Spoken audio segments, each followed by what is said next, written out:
do decide to go, as the Nautilus is going to be the decision. Okay. So they take that one out of the way. And now Pays, I mean, he can lock the Pike right now if they would like to, save Faker's pick until last, unless he wants to play Jace mid, which I highly doubt. It's looking somewhat flimsy on the T1 side of things. It is going to be the Pike. Speaking of flimsy, man, like, you can try to build health, you're still going to not have any health. Yeah, I mean, it is really interesting because there's kind of always two ways, I feel like, at looking at these full damage comps is you're like, wow, there's a lot of squishy members, they could all die. But the other side of it is that everyone on T1 is going to do so much damage that even if you go tanky, you kind of just die too, right? Yeah. Because there's so many threats. It is very, very dangerous. Games like this become so much about the initial engage, about positioning, about how the opening moments of a fight are going to go, because people will just flop. And Sion, you know, is going to be there to try to survive the onslaught here, to try to soak up that damage, create that space. KC very clearly are drafting for a front-to-back team fight. Yep. You know, it's going to be all about this, trying to protect your Orianna as well as your Ashe, utilize the counter-engage of the Seraphine, of the Sion, to try to create that space and keep them alive. And that is what you are kind of hoping for. Don't believe their lies. Yeah, Busio always does it to me. The Neferi is going to come through, though. This is something that can certainly work alongside the Orianna and the Ashe, as Keria is not going to be locking that one in. He's not allowed. Locking, get it. The Akali for Faker, though, this is something that he's found a lot of success on, especially this season. This is one of the picks that he's still just incredible at making work, even though his laning phase this season hasn't necessarily been the best one that he's had throughout his career, which is a pretty high bar. Let's be later Zonias, then that's pretty tough. But Ashe and Seraphine, if you are mispositioned, there's no items that you can build that are going to save you. Like, you are just going to be food for the T1 carries. And it's going to be a bit of a difficulty. Let's have a look here, though, as Keria, oh man, the matchy-matchiness of these skins as well, absolutely loving it. As KC set up already, some vision already laid down towards that bottom side. Yike and Yehu getting themselves into position. Fun fact, Yehu has yet to beat Faker. Did play for DRX, obviously, in the LCK, so did have an opportunity to do so. But currently 0-6 as far as games, and Faker is feeling pretty confident in this matchup. Absolutely should be. I mean, this is the matchup that we actually saw Quid pick into Faker, so he's playing both sides of it now. Yep. This is a matchup that a lot of Akali players really do like, and the question, you know, is kind of like, can you find the angles to make the big plays? Because otherwise, Orianna generally just slowly builds a lead. She's auto-attacking you down in lane, slowly kind of whittling you out, and can create a pretty big CS advantage. So you have to be willing and able to go for those aggressive plays. Well, Pays already taking a fair bit of damage here, as we can see, down to about 250. Does get a little bit back in response, but it's not necessarily working out. Ladies and gentlemen, Vendetta is Riftbound's next set. It's arriving July 31, and it brings together new champs, iconic rivalries, and beautiful art from across Runeterra. Whether you want to collect or play Vendetta, has something for you. And a lot of the casters have been saving their pennies. I was going to say, my pennies have also been attempted to be saved when I'm not buying baby things. Not going to lie. As Faker down to about 100 here, as Yehu is doing what it says on the tin. I am range champion prior to level 6 against Akali. Faker, though, just popping his pot now, but he is getting very low. Yehu doing a great job here, and it's kind of a battle for Akali against the mana of Orianna. Great hook, though. Oh, yeah, Boneskewer are going to come on through there as Keria does get himself out of the way. It looks like Busio and Kalist feeling pretty good about this matchup for now, though, as Yike bounces on top of Oner. That's a great spell shield to deny a lot of that.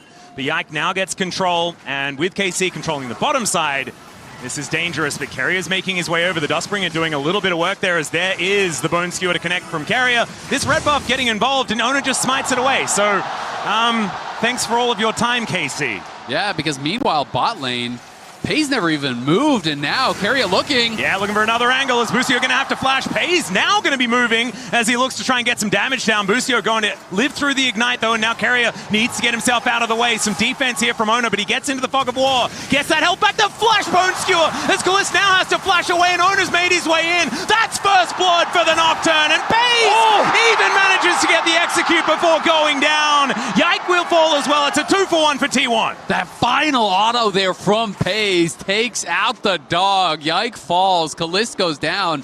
Kalist was unable, or maybe didn't think he needed to flash the initial hook there from Keria, and That goes so bad for KC. Off of this invade, they put a lot of time into this. Look at the CS between Oner and Yike right now, 23-11. Yeah. You used that bot lane prio to try to play for this invade. They never were able to actually push back the KC members, but it didn't matter because Oner steals it away. He smites it out. Busio is forced to flash here early, and then when the hook comes back up a little bit later, it all came down to this flash hook here from Keria. Gliss needed to actually flash this. I do believe he had time to react, but he flashes late, and then at that point, Oner is just going to flash follow. You're never going to get out of there alive, and then the last auto attack from Pays does kill off Yike.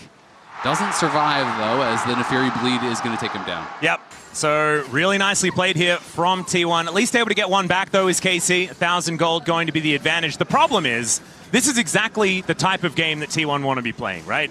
Chaotic, fast and loose, winning the trades, getting the advantages, and that is precisely what's happening here in this battle of former and current T1 top laners. It is the Jace doing a good job. Busio, great sidestep there, but he's still very, very dead. That's going to be the auto to come through from Pays. Execution!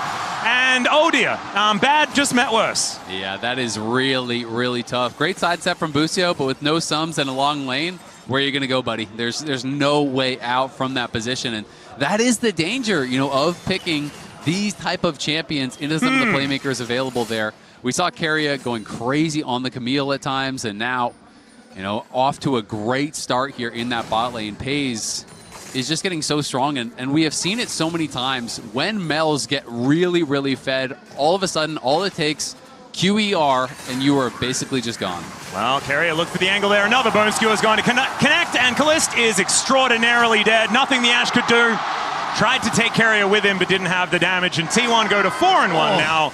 This game is very swiftly falling apart. Oh, yeah. It is a 2K lead at 5 minutes, so you can say that again. That is a crazy... This game is swiftly falling apart. Thank you, Max. You're welcome. You're welcome. Crazy advantage there for T1 over KC at this point. And I talked about it in draft. When you are going a low mobility style of champion against a comp like this, if you get behind, you are going to get one shot. It is so hard to actually play the game.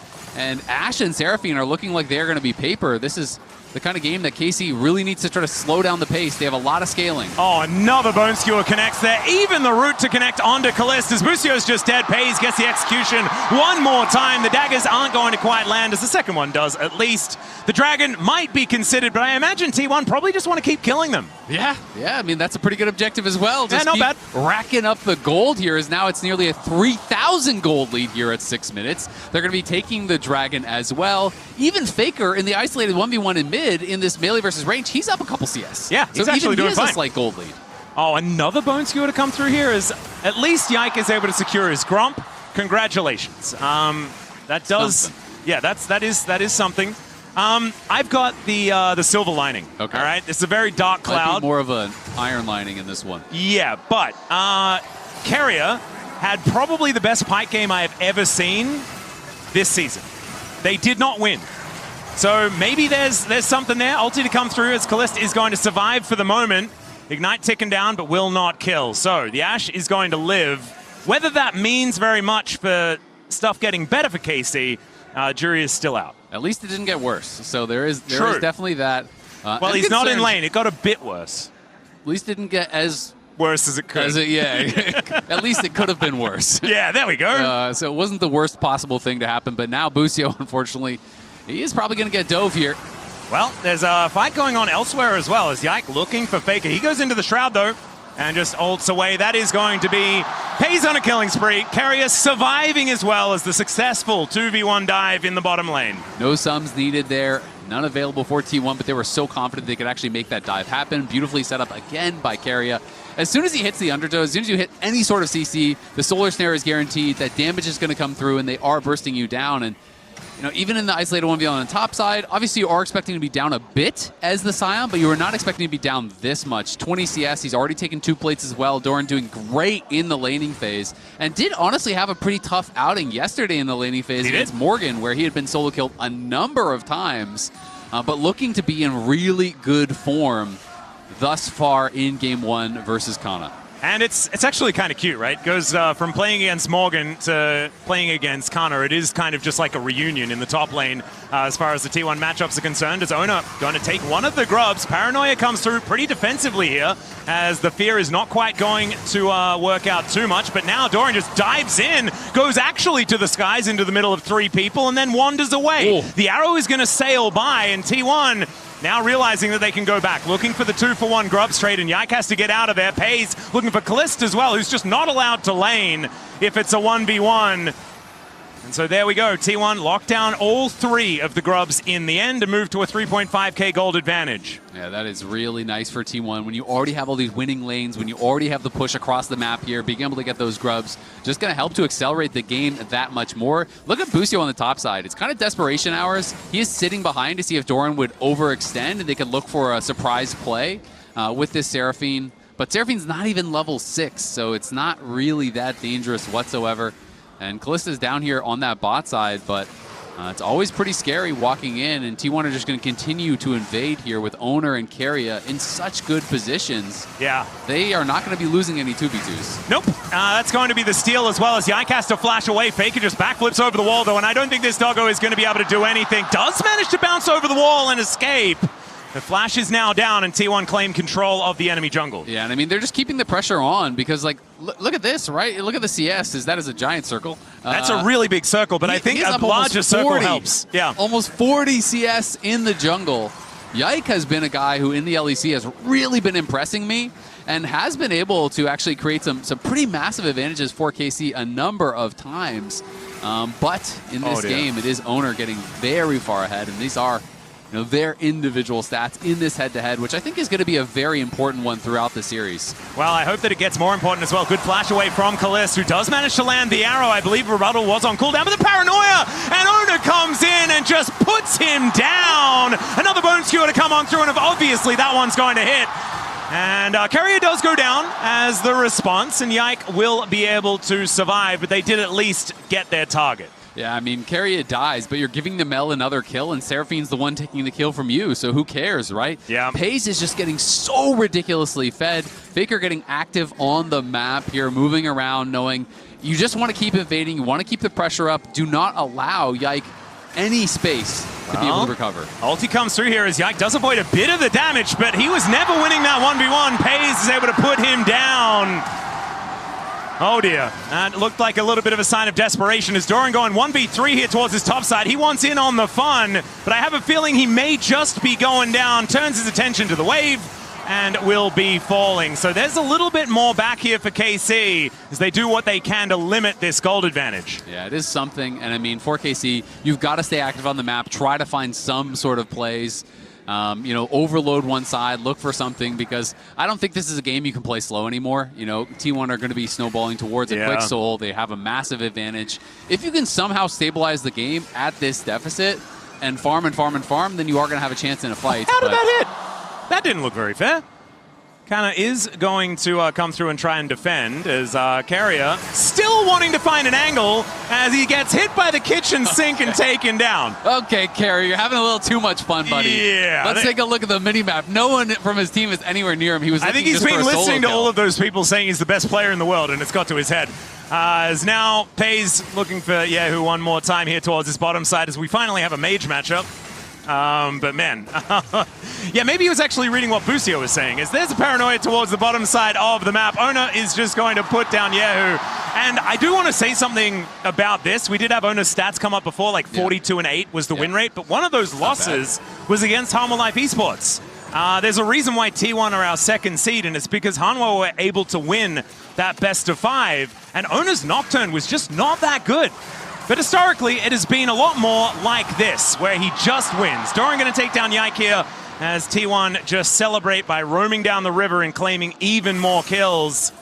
Faker even had another charge of that perfect execution to take him down. Do you call it a charge? I don't think it's really a charge, but he has a second activation. And Oner is going to grab the double dragon. I'll give it to you. Thanks, man. No problem. Appreciate it's a charge. You got 2 charges of it. Yeah, you do. You got one charge, does one thing. Another charge does a completely different thing. Yeah. Theoretically, different ability, but that's all right. Completely different flip. It's like Silas. He's got like his abduct abscond, 2 charges. 2 charges. Yeah, one does dash, one does chain, 2 charges. There you go. Yeah. We'll count it. It's another Cloud Soul. T1 obsessed with Cloud Souls, kind of like me. They are very good at getting them. The RNG, it just works out. But now they can move towards having infinite movement speed. And for a composition like this, Cloud Soul is probably one of the most scary ones. Yeah, it is definitely pretty terrifying when you have a comp that wants to play a lot through side lanes, wants the 1-3-1. You know, you have Oner and Keria moving around the map all the time, giving that additional move speed. Pretty scary. I think there could be worse ones for KC, but they are just trying to hold on here. And you can see all of these KC members are on top side. All 5 of them. There's no one right now answering Faker in the bot lane, so they're going to try to overload and potentially make a play here. Oh, Pays might be taken down. The rebuttal now on cooldown. The arrow is going to hit, and Yike going to get over that wall. Pays will be shut down finally as Keria trying to get rid of Kana, and this is a great play from KC. They just get that shutdown, and they get themselves out. And they get the flash, which is really, really big. So getting the flash there off of Pays, you know, he had the flash, he had the rocket belt, he was trying to get out, wasn't able to do it. Clever play here from KC. They realized we can't just play 1-3-1, so they sent all 5 top, and they are looking to try to answer a play to try to make something happen. They are able to get a kill, but of course, in the meantime, Faker has been pushing down on bot side, and they still do have an enormous advantage for Pays, for Oner, for Doran. This top lane tower very close to going down here as well for Doran, as Keria is just going to continually stay active on the map here, clearing out vision and just playing in the face of KC. Yep. Serpent's Fang first here for Doran as well. Oftentimes with this Grasp Jace build, we do see the Black Cleaver, but wanted to go to ripping out that shield as quickly as possible as Oner with the Dustbringer. Seeing what he can do. Boostio getting an encore, and it actually manages to clip Faker. Goes into the Shroud, though, to keep himself safe. And now just going to dash in, realizes that he was going to go down, tried to get whatever he could, and that, in fact, is nothing. And the KC composition, I think, is starting to work, starting to come together. And T1 also have opened the tent doors, if you can call them that. And the circus is really in town. It does feel like KC are they're just going to squat up. They're going to walk around as 4, as 5. And T1 have been looking to, play the map, make individual plays. But it's very dangerous if KC are just always going to be grouped to look for those. And this time, Faker does get caught out. They had just caught Pace. They get a couple of kills back, but it's not the end of the world because T1 has been pushing everywhere, taking every objective. They got that second dragon uncontested. They're going to take the Herald uncontested. They got the 3 grubs. So everything's still looking pretty under control here, but T1 definitely want to clean it up a little bit and make sure they're cognizant of the fact that KC are overloading one side of the map over and over. Yep. At this point, like with a 6,000 gold lead at 16 minutes into the game, you're still probably going to be pretty happy. I don't think that Tom and Marta are going to be all that mean about this mid game, because this lead was just absurd from the beginning. Still 4 minutes until Baron, which is just kind of crazy. Soul Point is less than that, though, at 1.5. Yep, it is not too far away. But these two teams, obviously, they have some familiarity, with some of these players. But T1 has a ridiculous amount of international experience. This is the previous international appearances, compared to that for KC. Busio as well as Yike obviously having the most experience between FlyQuest and G2. And this is the experience gap in games, which is just ridiculous. You look at Faker versus It's not fair to ever have Faker in these graphics at all. Almost 10 times as many games as Yehu has played. Yeah, but almost 10 times as many games as any other player on the planet, Isaac. Yeah, KC combined have less games than Faker. Yeah, exactly. So that is kind of crazy. It is ridiculous. And that's always the scary thing, is that T1 managed to be so composed in all these games, and a lot of it really does come down to the amount of times that they've been here, the amount of times that they've been in these massive games in these big situations. We had Callista on the desk yesterday, and he was saying that he was feeling like yesterday they were a little bit nervous. They were kind of getting that out of the way a bit, but that today they would be more calm. But it's like, I just don't feel like you see T1 looking nervous almost ever. You will never be able to out-calm T1. No. They are just, they are very comfortable. They're also in Daejeon, right? Like, this is not very far from home. Yeah. And Gangnam and skip. Gangnam is actually on, like, the Daejeon side of Seoul as well. So it's even quicker for them to get here than people in other parts of Seoul as well. So, it's not exactly the roughest of travel times, as Doran feeling a little bit more like domestic Doran here today in this game, as he does teleport away, not wanting to get dove. Yep. Keria makes his way up and just going to cross map, and they might be able to take an inner turret off the back of that. in trade for probably some bounty gold as the Rift Herald is thrown down. Is this inhibitor turret? I think it is. That's what I was going to say, is that Kalista, is up here on the top side working the tower, but KC sent 4 members there to try to make that play. Faker was already at the tower, and they drop the Herald, so they're going to get the tier 2 easily. They get 3 plates off that as well, and Keria is still just soaking experience on this top side, being annoying. They pushed in mid lane, now they're taking away jungle camps. They grab the dragon. No, they can't win any even fights, so they kind of have to do this, but T1 is responding appropriately. Yeah. You just full court press, push everywhere. If KC has to commit 4 or 5 to one side to get a kill, even if you get that kill, it's going to be a gold negative play basically every single time. You just let them and make sure that you have the cross-map plan to take 2 for 1 in every scenario. And that is what's happening. The unstoppable onslaught comes through. The flash over from Canna. They really want to kill Dora and try and get something off the back of this play. Shockwave, fantastic from Yehu, using the Scion in order to get that extra range on the hula hoop. Beautifully done. Pays not quite able to get there in time to save his top laner. But here is that sort of trade back that you have to be aware of. Faker's in that top lane, getting that wave shoved in, and T1 getting to work here in mid as well. Bone Skewer going to go wide. That is a great beat drop there onto Keria, but not too much more going to come of it. Exactly. I mean, you just look into the top side jungle. Oner is taking your red buff. Faker is working on your tier 2 tower. And they're going to engage. They're also going to take Busio as well, by the looks of things, as there is the Bone Skewer to connect. Death from below is named very correctly. Keria is going to help lock down that kill. Yike taking some damage from Pays as well, but also the dagger's doing some work here. Yike looking a little bit aggressive, but T1, they're still looking for more as Keria wanting to take down Busio, gets the stun, and that's going to set up for the reset to come on through. Oh, no. Oner also will just kill Yike. And it's all just started to fall apart for KC, if it hadn't fell apart already. Yeah, I mean, the last wheel has fallen off the car, we'll say that much. Wait, but now it's just a sled. Yep. They need a hill. That might be okay. And the push. They're back in business. All right, Canna, it's up to you. You're the big lumberjack that can run pretty fast. We're going to need this Scion to make some stuff happen, but I don't know. I think it's a 9.5k gold advantage. There's a stun on Doran. The unstoppable onslaught is going to come through as well. Q going to get charged as Kalist trying to do damage to Doran, and it's just not going to work. Doran, though, going to show him how it's done as before he goes down. And it's a 1-for-1 trade in the end. Any 1-for-1, probably better for KC, though, to be honest. But although not Doran, really. Just does not feel like he is really getting any damage there. Even with Kana locking up Doran, just didn't have the damage to actually knock down Doran quickly at all, and then he turns, he gets a kill in that situation where it looked like he was completely dead to rights. Oner is farming every camp of Yikes. He did the red buff, then went down to the blue buff, killed Yike on it, took his blue buff. It's a now Flame he's back Horizon. on the top side. It's a Flame Horizon in 10 CS in the jungle. Crazy at 21 minutes. I mean, look at Kalist farm as well, right? Yeah. Oner is 60 CS up on the enemy AD carry. All right, well, Yike is going to get paranoid, and I do not blame him. Will be taken out here as Canna. Yeah, not going to be able to help that situation at all. And maybe the Flame Horizon just happens now. He needs 12, like 3 camps. Just got to take 3 camps. All right, there's a beautiful rebuttal as Busio just going to get executed by Pays. Dash cannon to try and get himself a little bit further away. Good sidestep from Kalist as a flash comes through from Pays, and he is just going to walk his way out of that. That kind of felt like a 1v3 play, but he is just kind of that fed.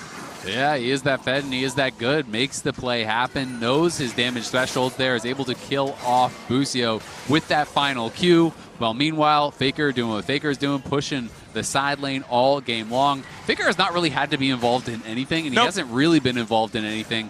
But he's just keeping active on the map, forcing them to actually respond to these waves. And the rest of T1 are just roaming around, sealing every jungle camp, winning every skirmish, and taking every objective. And KC have kind of got to decide when they want to actually leave the base and fight. I feel like at this point you probably don't even bother for Soul. Maybe you just try to turtle up for Elder, but maybe they'll come out if they start Baron or something.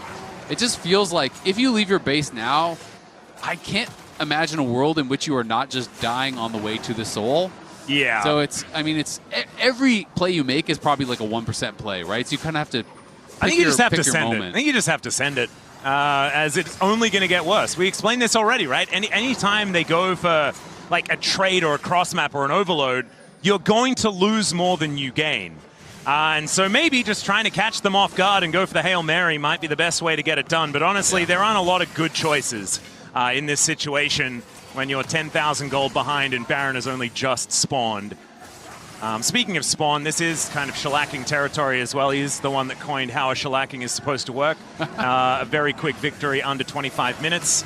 This might be heading in that direction, but we'll see. There is the Paranoia to come down very defensively, though, as he actually uses it to reposition. Oner gets in there. It'll be a big shutdown, and that is going to go over to Yahoo. Keria getting amongst it, though, as we can see. 1 versus 3 now, as the ulti from Pays comes on down, and that is going to lock up a kill, but Pays getting a little bit lower. Faker finally making his presence known as he tries to get over the wall, and does use the ulti to do so, but Canna blast cones himself, and will try to get this teleport out. Faker knows that he is going to be able to escape, and Doran just going to grab the soul here. But that fight, a lot closer than I think T1 were expecting. Yeah, it absolutely was. You know, they are able to get a couple kills. They take out Oner, KC, not allowing T1 to actually set up. They just pull the trigger immediately as soon as they see anyone they can go on. They full send it on Oner. He, of course, was able to turn it around, get that kill onto Kalist with the rest of his team, but a couple of kills go the way of KC.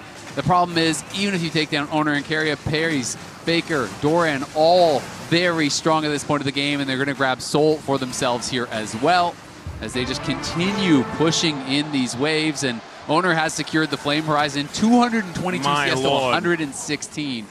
Not something you see every day. 3 full levels up, 15 to 12.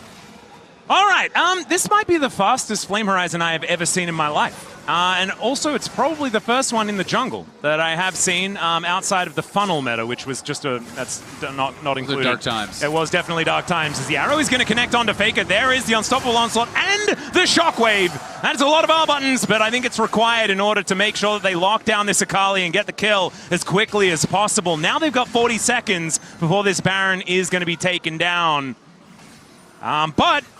Due to the Mastercard priceless moment of the game, that soul does get picked up from T1, and they should be able to use that to book it towards this Baron. Hang on. They're surely not able to just take this for free with Faker dead. And look at the vision. There's no vision at all. And Busio is going to try to move forward and get some vision back, but it is so scary to actually walk in here. And Kalist, I think they may be aware of it now, but it just feels like it's way too late. It doesn't matter. Yike will never get here in time, and so that is going to be the Baron secured. Faker, 5 seconds to go, but they're still just going to send it into that backline. The Encore is decent, but that damage onto Kalist is massive. Oner will be taken out, though, as Keria will also be secured. Yike doing a whole bunch of work here, as, oh my, never mind. Faker's going to show up. Canna looking to be taken down here, as Busio trying to help out with a bit of drop in the beat, but it's not going to quite work. Yahoo here as well. Doesn't have his ultimate for the next little while, but a couple of seconds and that'll be back up again. And T1, that was a little bit of a bridge too far. Yeah, they decided to go for that fight, having a bit of fun, I think, in this one, and a few different moments. Oh, there's the rebuttal. And Kalist not going to get killed by the ulti, but he still has to go home. Yeah, that was pretty terrifying. The amount of damage coming out from Pays here has the Magi's on 12 stacks. Faker nearly has his death cap as well. And he is going to be a pretty huge threat here, too. You can definitely see, if KC were even remotely close in gold, that the 5v5s are very winnable, right? Yeah. You know, there are so many squishy members. They have some good AoE CC on the KC side, but they just fell so far behind that it has been incredibly difficult. And, I mean, just look at the initial damage that comes down onto Kalist as they go in. This is not like a shockwave. That is just him. That's Umbral Blades. That is just Oner. Yeah. And on the other side, nicely played by Yike, is able to finish off Oner and then get that reset, take down Keria, who was quite low. From here, T1 not able to kill off the Sion, who's very, very tanky, but not able to stop that Baron either. And fun fact, once again, talking about this Nocturne, this is the second largest CS deficit at 25 minutes in international history, as Oner is going to secure a rampage for Pays.